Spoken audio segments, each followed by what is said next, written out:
بأي ذنب قتلت وإذا الصحف نشرت وإذا السماء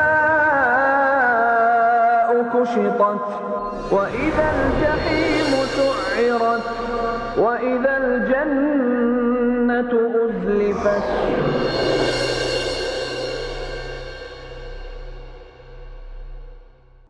إن الحمد لله نحمده ونستعينه ونستغفره ونعوذ بالله من شرور أنفسنا ومن سيئات أعمالنا من يهده الله فلا مضل له ومن يضلل فلا هادي له وأشهد أن لا إله إلا الله وحده لا شريك له وأشهد أن محمدا عبده ورسوله.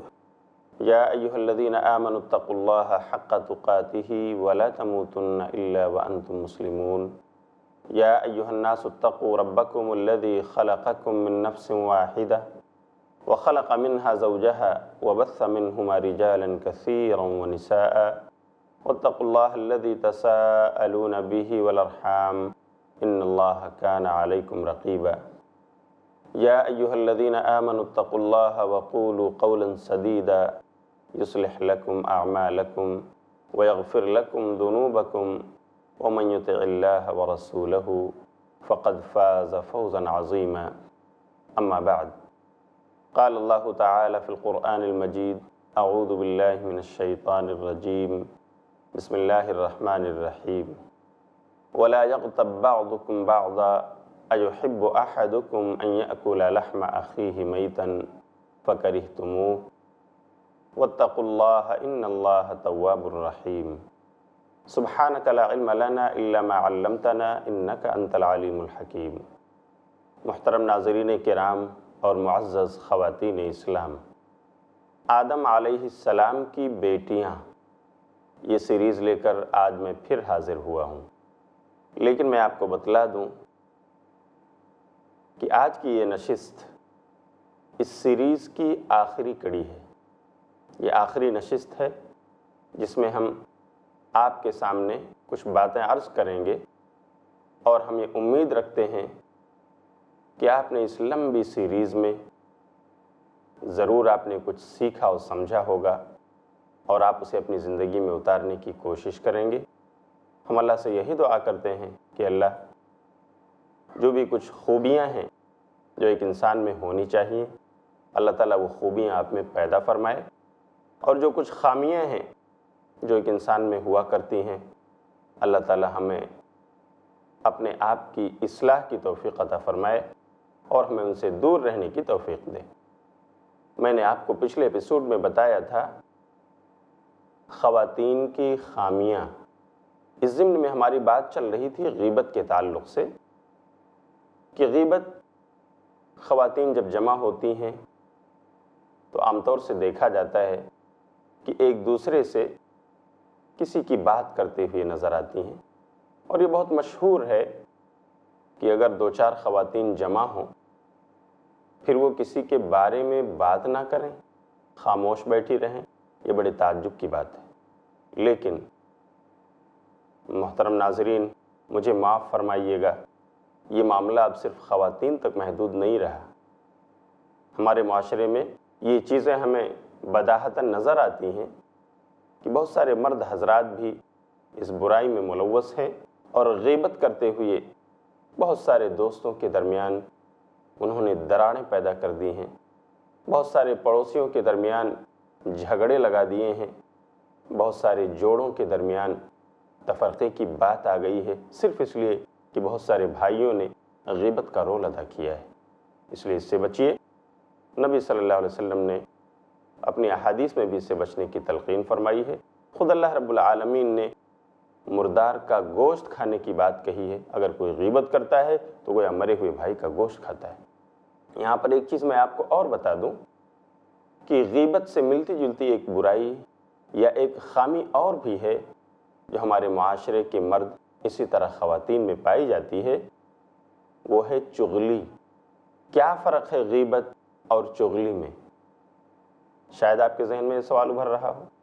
غیبت جیسا کہ آپ نے سنا، غیبت یہ ہے کہ ایک انسان کسی کے اندر کوئی برائی، کوئی عیب دیکھے اور اس کا تذکرہ کسی دوسرے انسان سے جا کر کرے اور اس کو بدگمان کرے، اس شخص کے بارے میں اس دوسرے یا تیسرے انسان کے ذہن میں جو امیج بنی ہوئی ہے اسے خراب کرنے کی کوشش کرے، یہ غیبت ہے۔ لیکن چغل خوری کرنے والا، اس کا مقصد یہ ہوتا ہے کہ وہ دو انسانوں کے درمیان جھگڑے لگا دے، دو خواتین کو آپس میں لڑا دے، دو پڑوسیوں کی آپس میں خانہ جنگی ہو جائے، دو بھائیوں کے درمیان دیواریں حائل ہو جائیں۔ اس طرح سے چغل خور یہ کرتا ہے کہ آپ کے پاس آتا ہے تو آپ کے بھائی کے بارے میں آپ کو غلط تاثر دیتا ہے کہ وہ فلاں صاحب آپ کے بارے میں ایسا کہہ رہے تھے، یا اسی طرح سے چغلی کرنے والی جو خاتون ہوتی ہے وہ آپ کے پاس جب آتی ہے تو یہ کہتی ہے کہ فلاں بہن آپ کو ایسا اور ایسا کہہ رہی تھی، اور یہی چغلی کرنے والی خاتون جب اس کے پاس جاتی ہے جس کی اس نے یہاں پر برائی کی ہے تو وہاں جا کر اس بہن کے بارے میں لگاتی ہے کہ وہ فلاں بہن، میں ان کے یہاں کل گئی تھی، وہ آپ کو ایسا اور ایسا کہہ رہی تھی۔ دو بہنوں کے درمیان ناچاقی کرا دیا، نا اتفاقی پیدا کر دی، دونوں کو آپس میں چھیڑ دیا، جھگڑے لڑا دیے۔ یہ چغل خوری، یہ بھی گناہ کبیرہ ہے۔ نبی صلی اللہ علیہ وسلم کی حدیث میں ہے، چغلی کرنے والا انسان چاہے مرد ہو یا عورت جنت میں نہیں داخل ہوں گے۔ اللہ تعالیٰ اس برائی سے بھی ہم سب کو بچنے کی توفیق عطا فرمائے۔ ناظرین کرام اور خواتین اسلام، یہ برائیاں جن کا تذکرہ میں کر رہا ہوں، یہ کمی اور کوتاہی والی بات اور یہ خامیاں جس کا میں ذکر آپ سے چھیڑ رہا ہوں، یقیناً خواتین میں یہ کمیاں ہیں، ہم اس کا انکار نہیں کر سکتے۔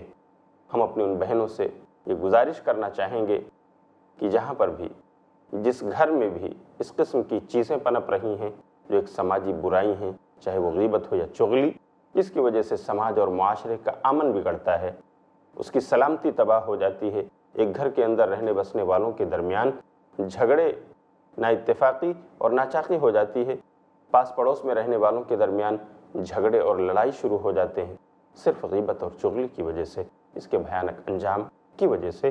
اس لیے ہم خواتین سے گزارش کریں گے کہ وہ اپنی زبانوں پر کنٹرول کریں، اپنے آپ کو دائرے میں رکھیں، اسلام کی تعلیمات کو پڑھیں، سمجھیں، آئی+ کے اس پروگرام اور اس جیسے دوسرے پروگرام سے فائدہ اٹھائیں، اپنے آپ کو سدھارنے کی کوشش کریں۔ لیکن مجھے معاف فرمائیے گا میرے پیارے بھائیوں، میں آپ سے بھی کہنا چاہوں گا، اس لیے کہ یہ بیماریاں صرف ہماری خواتین میں نہیں ہیں، آج ہمارے گھروں میں، ہمارے سماج میں، ہمارے معاشرے میں مردوں کے اندر بھی یہ خامیاں پائی جاتی ہیں۔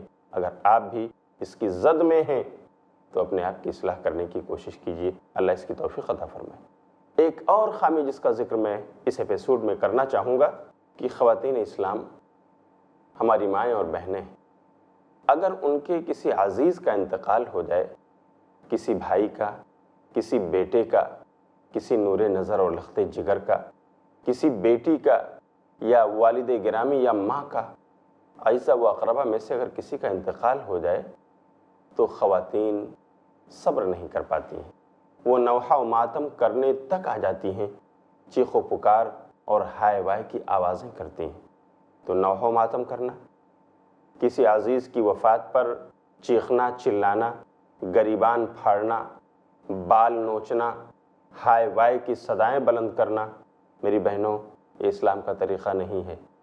اگر آپ یہ کمی اپنے اندر پا رہی ہو کہ آپ اپنے عزیز اور اقربا کے انتقال پر آہو فغاں کرتی ہو، چیختی اور چلاتی ہو، صبر نہیں کر پاتی ہو، تو آپ کو اس تعلق سے اپنی اصلاح کرنی ہوگی اور جاننا ہوگا کہ اس کا صحیح طریقہ کیا ہے، کس انداز میں ہمیں غم کا اظہار کرنا چاہیے۔ نبی صلی اللہ علیہ وسلم اور صحابہ کرام، اسی طرح صحابیات نے کیا انداز اختیار کیا تھا؟ اس لیے کہ آہو فغاں کرنا، کسی عزیز کی وفات پر رونا اور چلانا، ہائے وائے کرنا، گریبان پھاڑنا، سر کے بال نوچنا، یہ سب زمانے جاہلیت کے رسم و رواج ہیں۔ شریعت اسلام نے بالکل واضح طور پر اس سے منع فرمایا ہے۔ صحیح بخاری اور مسلم کی روایت ہے، حضرت عبداللہ بن مسعود رضی اللہ تعالیٰ عنہ روایت کے راوی ہیں، وہ کہتے ہیں کہ نبی صلی اللہ علیہ وسلم نے فرمایا، لیس منا من ضرب الخدود وشق الجیوب ودعا بدعوى الجاہلیہ۔ عبداللہ بن مسعود کہتے ہیں کہ نبی آخر الزماں جناب محمد الرسول اللہ صلی اللہ علیہ وسلم نے فرمایا کہ وہ آدمی ہم میں سے نہیں، ہمارے طریقے پر نہیں، جو آدمی اپنے گال پر مارے، وشق الجیوب، اور کسی عزیز کی وفات پر اپنے گریبان پھاڑے، ودعا بدعوى الجاہلیہ، اور زمانے جاہلیت کی طرح ہائے وائے کرے، آہ و فغاں کی صدائیں بلند کرے، روئے اور پیٹے، یہ سارا کام کرنے والا انسان وہ ہم میں سے نہیں، چاہے وہ مرد ہو یا عورت۔ تو ہماری بہنوں اور معزز ناظرین، ہمیں اس تعلق سے بھی اگر یہ غلطی، یہ کمی اور یہ کوتاہی ہم میں تھی، یا یہ خامی اگر ابھی ہم میں ہے، تو ہمیں چاہیے کہ ہم i+TV کے اس خوبصورت پروگرام سے فائدہ اٹھائیں اور اپنی اصلاح کر لیں۔ میں ایک واقعہ آپ کو سناؤں۔ آپ کے ایک صحابی حضرت ابو موسیٰ اشعری رضی اللہ تعالیٰ عنہ، صحیح بخاری اور مسلم کی روایت متفق علیہ، ابو بردہ رضی اللہ تعالیٰ عنہ اس روایت کے بیان کرنے والے ہیں۔ وہ کہتے ہیں کہ ایک بار صحابی رسول حضرت ابو موسیٰ اشعری رضی اللہ تعالیٰ عنہ بیمار ہو گئے، اور بیماری کی وجہ سے ان کو غشی طاری ہو گئی، بے ہوش ہو گئے۔ اب کیا تھا، ان کی بیوی آہ و فغاں کرنے لگیں، چیخنے چلانے لگیں، رونے پیٹنے لگیں، لیکن آگے کیا ہوتا ہے میں آپ کو بتاؤں گا۔ ناظرین، وقت ہو گیا ہے چھوٹے سے وقفے کا، اس لیے میں آپ سے اجازت چاہتا ہوں، بس تھوڑی دیر کے بعد آپ کے سامنے پھر حاضر ہوں گا۔ تب تک کے لیے اجازت دیجیے اور بیٹھے رہیے، کہیں مت جائیے۔ السلام علیکم ورحمۃ اللہ وبرکاتہ۔ وَإِذَا السَّمَاءُ كُشِطَتْ۔ محترم ناظرین اور معزز خواتین اسلام، لیجئے وعدے کے مطابق میں آپ کے سامنے حاضر ہوں۔ وہی سلسلہ، وہی خوبصورت گفتگو جو آپ سے ہو رہی تھی، میں اس کڑی کو آگے بڑھا رہا ہوں۔ حضرت ابو موسیٰ اشعری رضی اللہ تعالیٰ عنہ کی بات میں نے آپ کے سامنے چھیڑی تھی کہ وہ جب ایک بار بیمار ہو گئے اور غشی طاری ہو گئی، بے ہوش ہو گئے، ان کی بیوی نے دیکھا تو وہ رونے لگیں، لیکن اس قدر آہ و فغاں اور چیخ و پکار کی صدا بلند ہوئی، ان کی زبان سے ہائے وائے کا انداز انہوں نے اپنا لیا۔ تھوڑی دیر کے بعد حضرت ابن مسعود رضی اللہ تعالیٰ عنہ کو افاقہ ہوا، وہ ہوش میں آئے اور انہوں نے دیکھا کہ ہماری بیوی رو رہی ہیں، پیٹ رہی ہیں، چلا رہی ہیں، آہ و فغاں کر رہی ہیں۔ تو انہوں نے کہا، اے میری پیاری بیگم، آپ کو نہیں معلوم کہ نبی صلی اللہ علیہ وسلم نے اس سے منع فرمایا ہے، اور آپ نے کہا ہے کہ وہ آدمی میں اس سے بری ہوں جو زمانے جاہلیت کی طرح ہائے وائے کرے، جو کسی عزیز کی وفات پر روئے، چلائے، گریبان پھاڑے اور اپنے بال نوچے۔ بیگم، یہ بالکل آپ کے لیے مناسب نہیں ہے، آہ و فغاں، چیخ و پکار آپ کو نہیں کرنا چاہیے۔ یہ ایک صحابی رسول صلی اللہ علیہ وسلم کا موقف تھا۔ انہوں نے فوراً اپنی بیوی کو تنبیہ کیا، انہیں سمجھایا، حالانکہ وہ بیمار تھے، ابھی غشی کے عالم میں تھے، بے ہوشی تھی، ابھی افاقہ ہوا، لیکن بالکل وہ چپ نہ رہے۔ جیسے ہی انہیں بولنے کی سکت ہوئی، انہوں نے اپنی بیوی کو سمجھایا۔ ناظرین، کیا کبھی ہم نے بھی اپنے گھر کی خواتین کو سمجھایا ہے؟ کیا کبھی ہم نے بھی اپنی ماؤں کو تسلی دی ہے؟ کیا کبھی ہم نے بھی اپنی بیویوں کو تلقین کیا ہے؟ کیا کبھی ہم نے بھی اپنی بہنوں کو سمجھایا ہے کہ اسلامی طریقہ کیا ہے اظہار غم کا؟ اگر آپ جائزہ لیں تو ہمارے سماج میں نوحہ و ماتم کے عجیب عجیب طریقے ایجاد کر لیے گئے ہیں۔ میں ذکر نہیں چھیڑنا چاہتا ان باتوں کا کہ اگر میں اس میں جاؤں گا تو باتیں سخت ہو جائیں گی، لیکن یہاں پر میں ایک بات ضرور آپ سے کہنا چاہوں گا کہ اسلام آہ و فغاں کے تو خلاف ہے، چیخ و پکار کے تو خلاف ہے، لیکن اظہار غم کے خلاف نہیں ہے۔ غم کے اظہار کی اجازت اسلام دیتا ہے۔ اب آپ کے ذہن میں یہ سوال پیدا ہو رہا ہوگا کہ تو پھر اسلام میں اظہار غم کا طریقہ کیا ہے؟ کسی عزیز کی وفات پر کس طرح آنسو بہایا جائے؟ کسی اعزا و اقربا کی انتقال پر کس طرح سے غم منایا جائے؟ اور آخر اس کی کچھ لمٹ بھی ہے؟ جی ہاں، شریعت اسلام نے سوگ منانے کی اجازت دی ہے۔ کسی بھی عزیز کی وفات پر ایک انسان رو سکتا ہے، اس کی آنکھیں آنسو بہا سکتی ہیں، وہ سوگ بھی منا سکتا ہے، لیکن صرف 3 دن تک۔ بڑے سے بڑے عزیز کے انتقال پر بھی 3 دن سے زیادہ کسی کو سوگ منانے کی اجازت نہیں ہے۔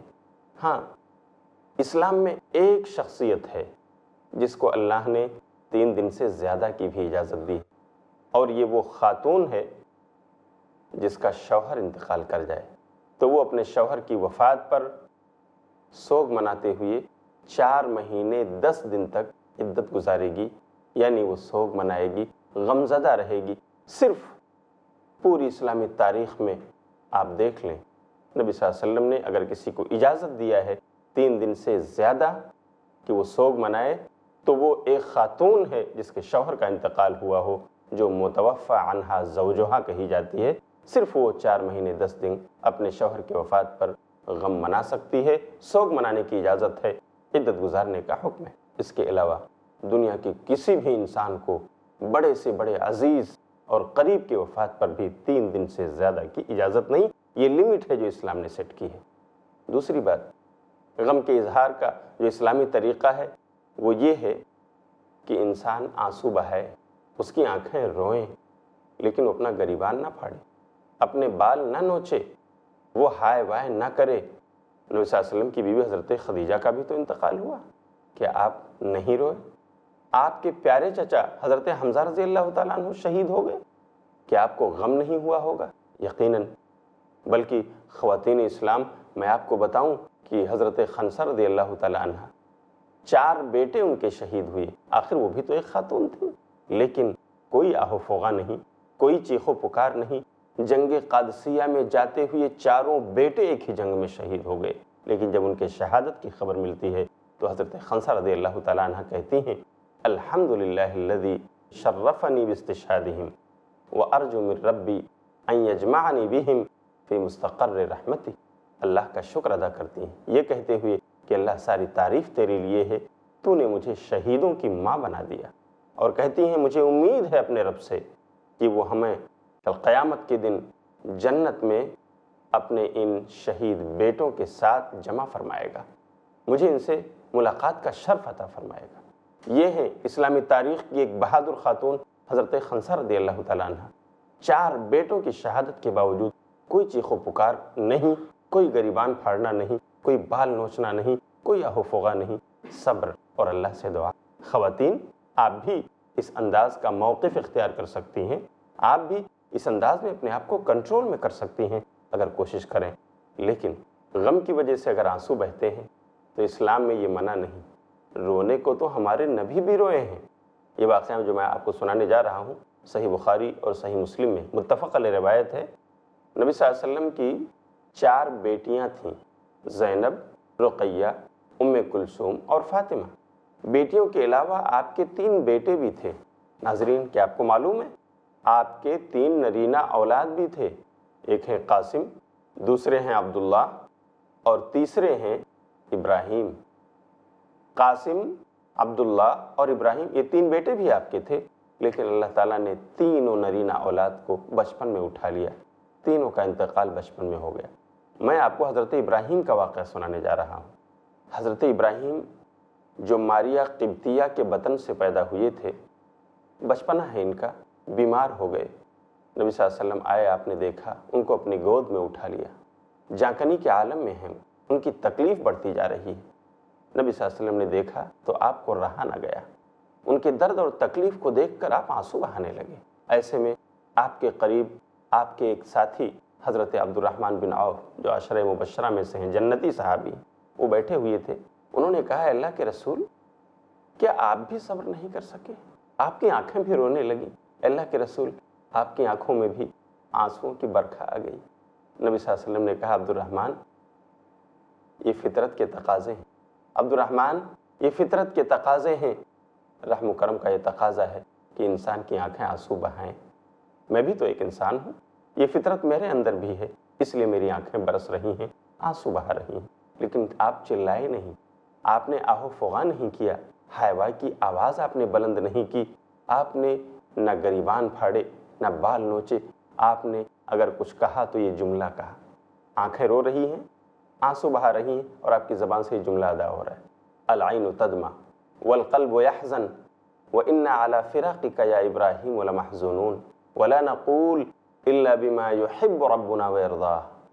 اللہ کے رسول کہتے ہیں اس عالم میں ابراہیم کی وفات کے وقت کہ آنکھیں رو رہی ہیں، والقلب یحزن، دل بہت رنجیدہ ہے، وَإِنَّا عَلَىٰ فِرَاقِكَ لَمَحْزُونُونَ یا ابراہیم، اور اے پیارے بیٹے ابراہیم، ہم سب تمہاری جدائیگی پر بہت غمزدہ ہیں، وَلَا نَقُولُ إِلَّا بِمَا يُحِبُّ رَبُّنَا وَيَرْضَىٰ، اس کے باوجود ہم وہی کہیں گے جو ہمارے رب کو پسند ہے، جس سے ہمارا رب راضی ہوتا ہے، اِنَّا لِلَّهِ وَإِنَّا إِلَيْهِ راجعون۔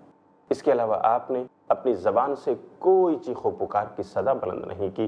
ناظرین اور پیاری خواتین، نبی صلی اللہ علیہ وسلم کا یہ عمل ہمارے لیے اسوہ حسنہ ہے، آپ کی زندگی ہمارے لیے ایک آئیڈیل اور نمونہ ہے۔ ہمیں آپ صلی اللہ علیہ وسلم سے سیکھنا ہے کہ کس طرح آپ نے اظہار غم کا طریقہ ہمیں بتایا ہے، کس طرح آپ نے اپنے عزیز اور اقربا کی وفات پر غم منایا ہے، کیسے آپ کی آنکھیں روئی ہیں، کیسے انہوں نے آنسو بہایا ہے۔ ہم بھی اس انداز میں رو سکتے ہیں، آنسو بہا سکتے ہیں، لیکن نوحہ و ماتم نہیں کر سکتے جو زمانے جاہلیت کا رسم ہے۔ ناظرین، باتیں کرتے ہوئے بڑا اچھا لگ رہا تھا، جی چاہتا تھا کہ یہ سلسلہ چلتا رہتا، لیکن ہر چیز کی ایک لمٹ ہوتی ہے۔ اس سیریز کی یہ آخری نشست ہے جس میں میں آپ کے ساتھ ہم کلام ہوں۔ میں چاہتا تو یہ تھا کہ یہ گفتگو اور لمبی ہوتی اور بھی ہم آپ کے ساتھ چلتے، یہ سفر طویل ہوتا اور یہ مزیدار گفتگو ہوتی رہتی، لیکن ہر چیز کا ایک وقت سیٹ ہے۔ اس لیے محترم ناظرین اور خواتین اسلام، میں دعا کرنا چاہوں گا کہ اس ایپیسوڈ کے ذریعے اس سیریز میں بیٹھ کر آپ نے جو کچھ سیکھا ہے، بہت کچھ آپ نے سیکھا ہوگا، سمجھا ہوگا، اور شاید آپ میں تبدیلی بھی آئی ہوگی، بہت ساری معلومات آپ نے اکٹھا کر لی ہوگی جس پر آپ عمل کرنا چاہتے ہوں گے۔ ہم اللہ سے دعا کرتے ہیں کہ اللہ رب العالمین آپ کو اپنی اصلاح کی توفیق عطا فرمائے۔ اسی طرح محترم ناظرین، میں بھی آخر ایک انسان ہی ہوں، ہو سکتا ہے کوئی بات میری زبان سے نکلی ہو اور آپ کو ناگوار گزری ہو، اچھی نہ لگی ہو، تو میں آپ سے معذرت خواہ ہوں، آپ سے درخواست کرتا ہوں اور آپ سے امید بھی کرتا ہوں کہ آپ مجھے معاف فرمائیں گے، اور میں آپ سے بھی یہ گزارش کروں گا کہ میرے لیے بھی دعا کریں۔ اللہ تعالیٰ ہمیں آگے بھی اسلام اور مسلمانوں کے لیے اس طرح کی خدمات انجام دینے کی توفیق عطا فرمائے۔ مجھے پھر اللہ توفیق دے کہ میں پھر کوئی نیا پروگرام لے کر آپ کے سامنے حاضر ہوں، تاکہ یہ سلسلہ جو چلتا رہا، جس میں ہم اور آپ بیٹھ کر کے سیکھتے رہے، بہت کچھ ہم نے سیکھا ہے اور مجھے امید ہے کہ ہم اس سے فائدہ اٹھائیں گے۔ بلکہ ناظرین، سچ تو یہ ہے کہ میں نے آپ کو بتا کر خود اپنے آپ کو بھی بہت کچھ بتایا ہے۔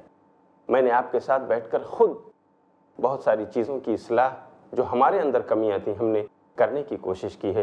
اس سے مجھے بھی فائدہ ہوا ہے اور میں سمجھتا ہوں کہ آپ کو بھی فائدہ ہوا ہوگا۔ یقیناً اچھا نہیں لگ رہا ہے کہ میں آپ کو رخصت کروں، لیکن کیا کروں، مجبوری ہے۔ اب وہ وقت آ گیا ہے، اجازت دیجیے اور دعا کرتے رہیے۔ وآخر دعوانا ان الحمد للہ رب العالمین، والسلام علیکم ورحمۃ اللہ وبرکاتہ۔ وَإِذَا الْمَوْءُودَةُ سُئِلَتْ بِأَيِّ ذَنبٍ قُتِلَتْ وَإِذَا